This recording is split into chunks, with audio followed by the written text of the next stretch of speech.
Hey everyone, hope all is well. I will try to get to my approaching 10 million email 10 million 10,000. Oh my god. 10,000 emails, try to get to some this weekend. So, let's take a look at this. This will be part A. Stick around please for part B, which will be the commentary. Oh, passport bros. What works in Blakistan doesn't necessarily work in the rest of the land. So check this out. I am not going to play the entire video, but I want to play a certain section and then we'll have the conversation.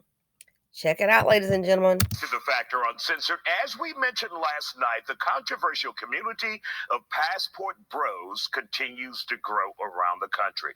There's a private Facebook group with more than 10,000 members. Now, the group is known for a bit more than just traveling.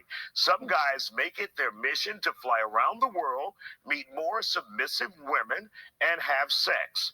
They are facing a lot of criticism, too. Now, that's from those who critique them. My next guest, Austin Holman, said he had to end a trip in Brazil early after he was accused of being one of those guys who said Brazilian women are easy to get. We talked to him today. Austin, what kind of damn trouble did you get yourself into with these Brazilian women?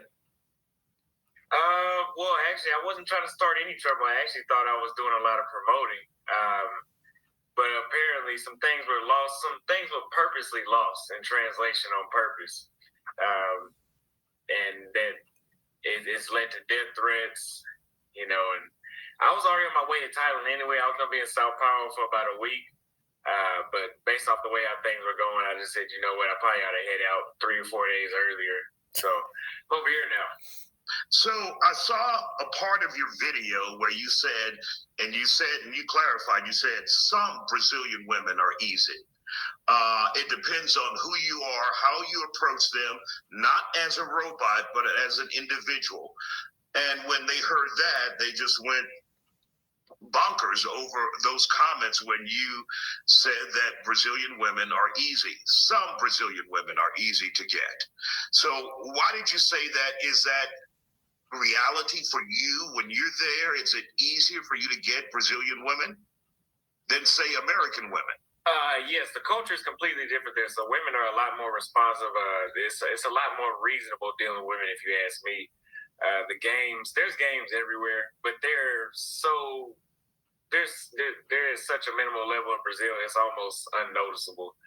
But the reason I said easier, and the thing is, the reason a lot of those Brazilians are in like an outrage is because number one, they're going off. They're just running. It's just like January 6th, right?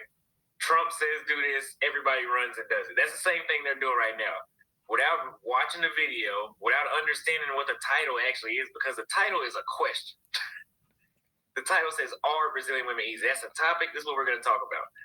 The first statement I made is, in general, they're easy to deal with. I didn't say anything about sex. I did eventually, and later on in the video, but I didn't lead with that because that's not all that was about. I would not move to another country and get online and call the women easy. Did you move to Brazil? Were you living there at that point? Yeah, I was living there. Now you're in Thailand. Yeah, well, I'm not living in Thailand, though. I was already going to come here anyway. I had already put up I think it was 10 or 11 countries I was going to do this year. But I just came here 4 or 5 days earlier because of everything that was going on. But yeah, I did want to live in Brazil permanently, but I'm going to have to let this die down first.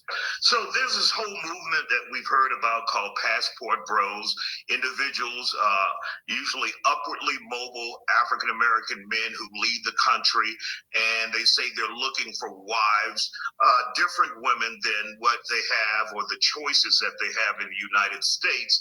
And many people have taken offense to it, saying it's just a form of sex tourism. It's a form of human trafficking or sex trafficking. When you hear the term, do you consider yourself a passport brother? And what do you think about that so-called movement that we've been seeing as of late here in the United States? I would consider myself, yes. Now, I do want to state this too. People have called me the leader. I've never claimed that. That's something that they said. Not. There's no official leader of that. I think it's just an identity of somebody that has the. They're traveling for that purpose, traveling to meet new women and enjoy a different culture and a better lifestyle. Those. But really quick, for those who may say this is just a form of prostitution. You're going to different countries to pay and to have sex with women. You're not truly having a relationship with them. That's not my reality because I moved there. So, if I'm not going back and forth. So if anybody's going to have a relationship, it would have been me. Now, there are some dudes that do travel back and forth. There are some people do fit into those categories that they claim, but I'm not here to say that's the majority. There are men that go down there just to sleep with women. Women do the same thing too. Women do sex tourism too. But there are men that actually are enjoying the difference of the culture and programming of women in a different country. Okay, so I'm going to stop there. Stick around, please, for part B, the commentary.